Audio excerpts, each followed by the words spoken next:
Nah, untuk memperingati kesembuhan ibu, besok Bapak mau ngajak kalian jalan-jalan.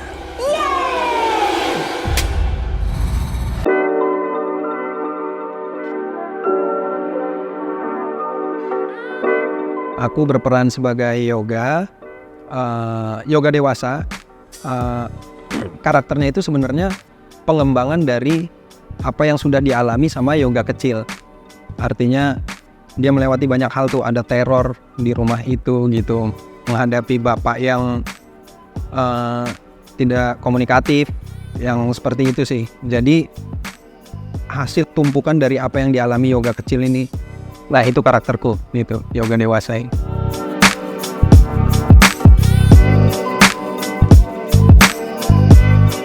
Kesulitannya apa ya?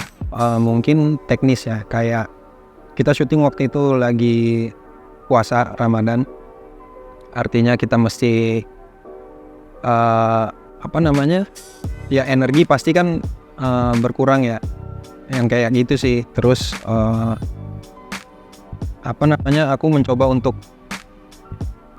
paling tidak ada satu yang aku korbankan untuk minimal mendekati pengorbanan si yoga ini gitu. Jadi aku memilih saat itu untuk nggak keramas karena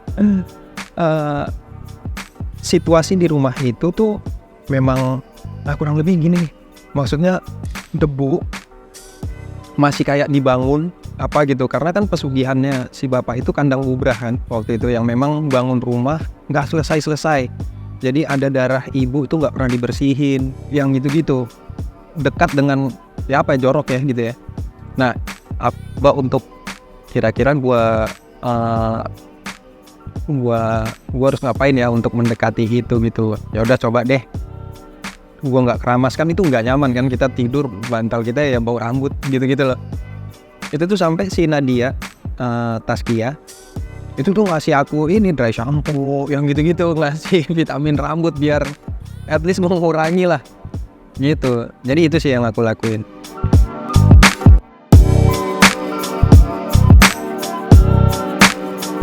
Dari aku sendiri, karena memang ya mencoba untuk mendekati lah gitu. Sama apalagi ya kesulitannya, karena memang ada kemunculan pertama kali yoga itu kan ya yoga kecil. Jadi aku coba untuk kayak ngobrol sama Faras, pemeran yoga kecil. Apa sih kebiasaan-kebiasaan yang biasa dilakuin sama yoga kecil? Kayak misalnya bagaimana dia ketika takut, tutup kupingnya gini, atau pas dia tahan napas itu yang coba aku iniin sih. Paling itu sih.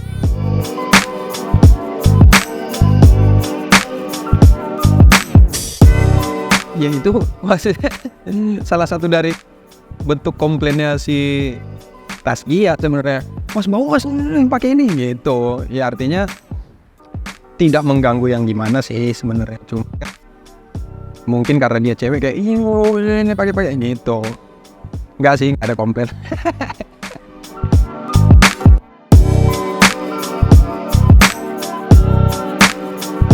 Tantangannya sebenarnya lebih, ya itu tadi, dari segi lebih ke stamina kita, ngejaga mood, karena situasinya itu lagi puasa, kita mood gampang naik turun, terus badan kan lemes banget. Tapi itu aku pakai justru karena memang butuh gitu di adegan yang kita udah mungkin hopeless, udah nggak ada harapan. Dia sebenarnya tahu ini kayaknya selesai nih gitu. Nah, bagaimana kita set up itu? Artinya situasi-situasi itu kan mendukung sebenarnya. Pada saat lagi puasa, lemes, mungkin kita ngantuk banget misalnya gitu, tapi berusaha harus tetap oke. Gua harus jalanin ini. Nah, itu yang aku coba aplikasiin sih, maksudnya aku terapin. Paling itu sih kesulitannya. Ya, itu. Karena itu menurutku gini, kalau Mas Yayu selalu bilang, Mas Yayu Wengro, sisakan ketidaktahuan pada apa yang kamu tahu. Nah, di situ Tuhan hadir, ya kan? Nah, menurutku porsi-porsi itu udah porsinya Tuhan tuh, gitu. Jadi tanpa aku setup pun itu datang dengan sendirinya kan gitu sebenarnya.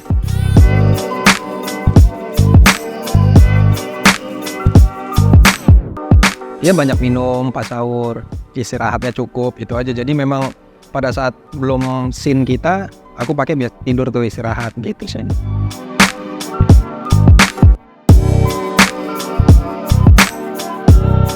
Dibilang sering enggak sih sebenarnya. Buat aku tiap ketakutan itu kan beda-beda. Artinya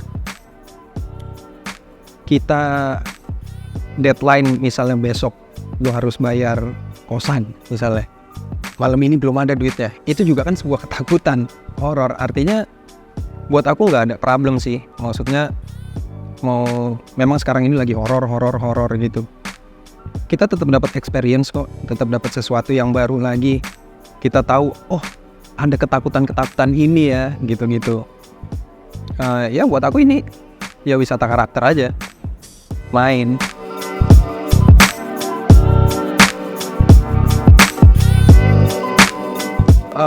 Enggak juga sih, karena memang horor ini menurutku komplit ya. Artinya ada drama di situ, ada action di situ gitu kan. Terus ada sesuatu yang memang ajaib. Katakan kalau misalnya di film action, fightingnya begini atau kena tembakan atau apa. Nah di horor kan beda lagi nih. Kadang suka ajaib, lu dicabik-cabik misalnya sama makhluk. Itu kan sesuatu yang maksudnya experience yang kita nggak bisa dapat di kehidupan kita gini nih, kan nggak ada itu gitu, atau kita mungkin belum mengalami. Kayak buat aku itu ya bang emosi aja, artinya ada peristiwa ini ya yang terjadi gitu loh, jadi menyenangkan sih.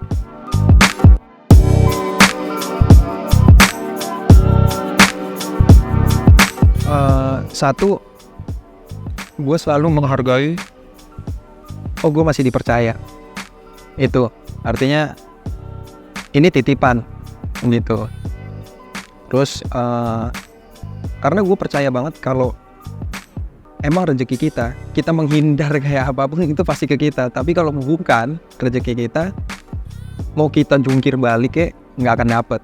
Kan sebenarnya itu. Jadi buat aku sebenarnya itu aja sih. Tapi kalau memang ada prinsip-prinsip yang ini nggak sesuai sama prinsip-prinsip gua, biasanya itu aku kesampingin dulu gitu. Aku cari yang mana memang sesuai dengan ini yang gua mau gitu. Itu tadi setiap project mau horor mau apapun pasti ada sesuatu yang manfaat lah artinya buat kita gitu. Kita dapat experience baru lagi, pengalaman baru lagi. Ya alhamdulillahnya, maksudnya keluarga gue tidak terlibat dengan pesugihan. Bagaimana sih ada di dalam situasi keluarga yang terlibat pesugihan, kan itu kan experience gitu loh. Artinya ya kita cari itu juga sih.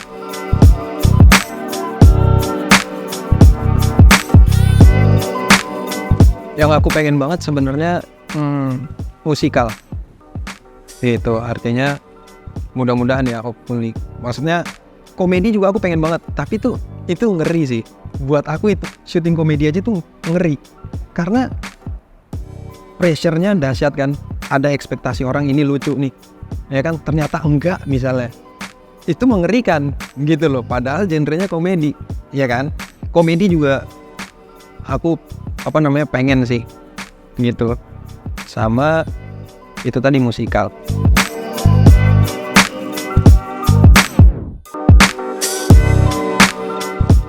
Musikal sempat ada pembahasan ya, cuma waktunya kapan itu belum terrealisasi gitu sih. Tapi sempat ada pembahasan ya, mudah-mudahan hopefully. Toh aku kan masuk ke seni peran ini awalnya musik dulu, maksudnya bermusik, terus pertama kali syuting musikal gitu. Nah sekarang kesini pengen sih main musikal lagi gitu.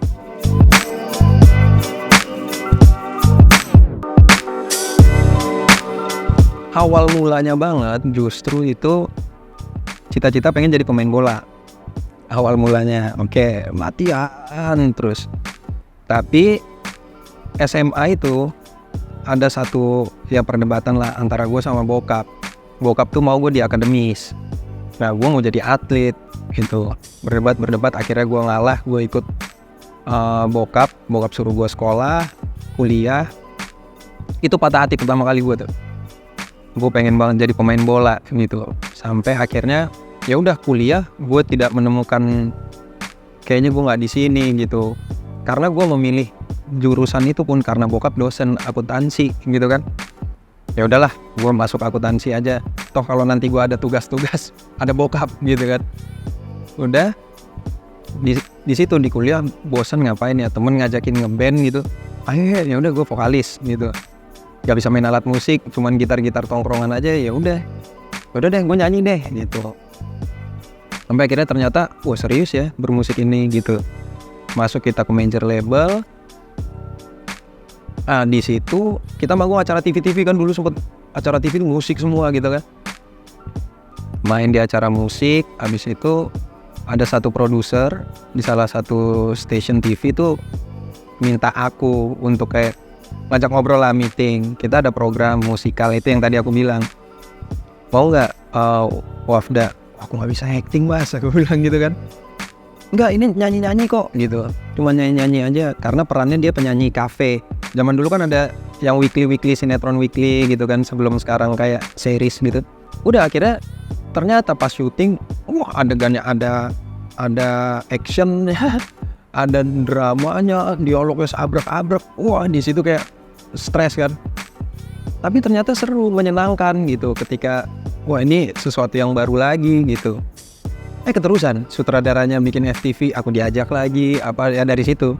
Terus akhirnya 2015 itu momen dimana aku kayak 2015 ke 17 tuh 2 tahun itu kayak gak syuting sama sekali. Sempet mau masuk ya kerja kantoran lah gitu di tahun 2017 tuh. Ya udah di situ aku cover apa di sosmed, Instagram, bikin YouTube semua. Ya bagus. Nah dari situ mulai masuk pertama kali itu ngisi soundtracknya Surga Yang Tak Dirindukan. Waktu itu lagunya Teh Meli Guslau. Jadi aku featuring Bella. Dari situ mulai akhirnya ke film, ke series gitu.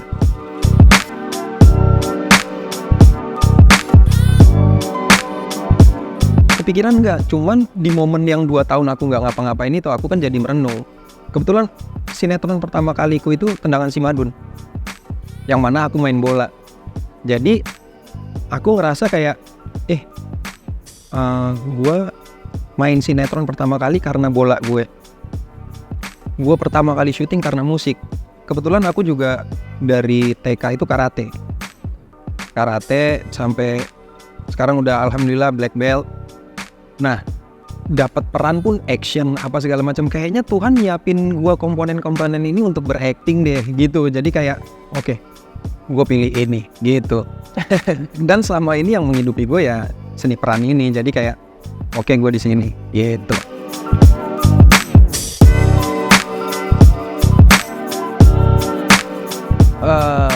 Mudah-mudahan gitu, doain aja. Sekarang aku lagi nyiapin juga single. Nanti kita ngobrol-ngobrol lagi ya after itu. Ini sekarang kita ngebahas Diambang Kematian dulu deh.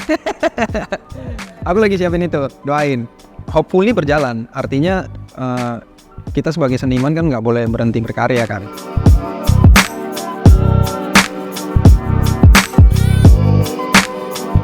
Karena selama ini acting yang menghidupiku gitu, artinya. Dan aku bisa aku jadi kenal hidup tuh karena seni peran gitu. Tadinya Wafda ini orang yang apa ya, mungkin ya bodo amat, nggak peduli gitu. Semakin kesini gue jadi kayak punya empati, tahu yang namanya gila. Jadi dia nih nggak gampang loh jadi tukang nasi goreng nih, yang mungkin satu porsi itu dia hanya untung 2-3 ribu perak, tapi dia bisa masaknya itu wah semangat, ngelap keringetnya gitu, karena ada yang menanti 3.000 itu di rumah. Jadi ke situ berpikirnya sekarang. Artinya kita nggak bisa judge orang dari apa yang kita lihat gitu. Berhasilnya orang beda-beda, Ya kan ada yang mungkin dia berhasil, untung gue dulu nggak milih ini ya, untung gue dulu gini. Itu kan suatu keberhasilan sebenarnya. Bukan dilihat dari lu udah punya ini sekarang punya ini, enggak kan. Tapi kalau dulu lu salah pilih, kayaknya lu hancur deh. Lu nggak di sini hari ini, yang gitu-gitu loh. Itu suatu keberhasilan. Lebih kayak apa ya? Jadi aku menghargai diriku yang tadinya mungkin nggak terima keadaan apa segala macam, banyak protes. Nah begitu aku masuk ke dunia seni peran ini, aku jadi kenal itu. Jadi ya alhamdulillah tertata hidupku gitu sih. That's why aku pilih ini. Nah bermusik ini untuk ya have fun gitu. Itu sih.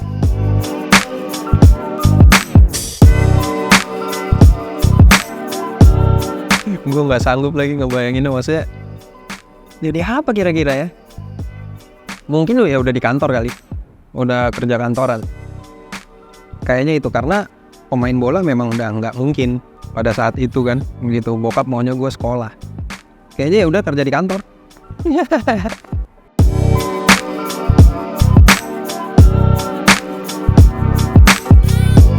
Aku sih selalu bilang gitu ya, kayak sama teman atau sama istri di rumah, sama nyokap gitu. Umur 40 sih kayaknya gue mau jadi developer gitu. Maksudnya ya jual beli properti lah gitu. Kayak gue selalu bilang, ngebayangin kayak gue pengen kayak Pak Haji yang di rumah tuh sarungan aja gitu, terus mana, oh ya ada tanah nih di sini, ya nggak pengennya gitu. Jadi sekarang ya kita coba menuju ke sana lah, artinya nabung, kumpulin, ada aset yang bisa beli gitu. Itu sih, karena kan itu kan nggak, artinya modalnya kan nggak sedikit gitu. Maksudnya kita kumpulin dulu lah, kayaknya 10 tahun masuk akal ya gitu. Nah maksudnya ada satu orang yang aku kenal gitu, dia mulai itu bahkan dari bukan aset yang punya dia sebenarnya. Kayak ada satu rumah, dia bantu jualin, dia dapat komisi. Dari situ dia akhirnya punya satu unit itu dia sewain gitu, terus dia nyewa dengan kos yang lebih murah gitu loh. Maksudnya sampai sekarang akhirnya dia punya perumahan di mana-mana. Itu orang keren sih. Nah maksud aku kayaknya kalau gua ya udah syuting apa, kita kumpulin tabung-tabung, jadi misalnya katakanlah di 5 tahun dapat satu aset, berarti kan di usia gue ntar 40 gue punya 2 nih gitu kan. Nah dari situ deh modalnya gitu. Kayaknya masih masuk akal lah gitu. Semakin apa ya, semakin merdeka kita bermain kan gitu. Kalau buat aku ini penting buat seniman. Gak tahu ya, maksudnya maaf kalau salah gitu. Cuman menurutku kayaknya kalau kita berkesenian itu masih ada yang mengganggu pikiran kita soal dapur apa segala macam. Kayaknya tuh nggak akan merdeka deh main gitu, nggak akan lepas deh. Lu kan pengen, katakan misalnya pelukis, kalau bisa lu di ruangan itu berhari-hari mungkin berbulan-bulan tanpa lu mikirin aduh anak ini gue belum makan, aduh besok bayar cicilan. Ya kan kayaknya itu akan mengganggu si karya itu gitu maksud aku. Nah justru kenapa aku pengen cari sesuatu yang bisa aku pikirin, aku sibukin di luar seni peran ini ya, untuk menopang aku berakting ini gitu. Artinya aku main bisa lepas, aku bisa cari project-project yang mungkin katakanlah dari segi bayaran misalnya nggak sesuai rate misalnya, nggak apa-apa, tapi ceritanya, misinya apa segala macam gue bisa nyampein ini misinya bagus banget sebenarnya kan, itu kan ya itu sih.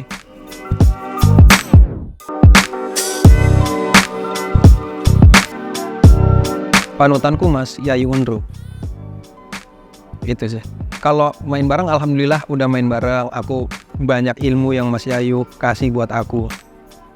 Itu yang membuat aku kayak, jadi pertama kali orang yang aku kagumin, aktor yang aku kagumin itu beliau gitu.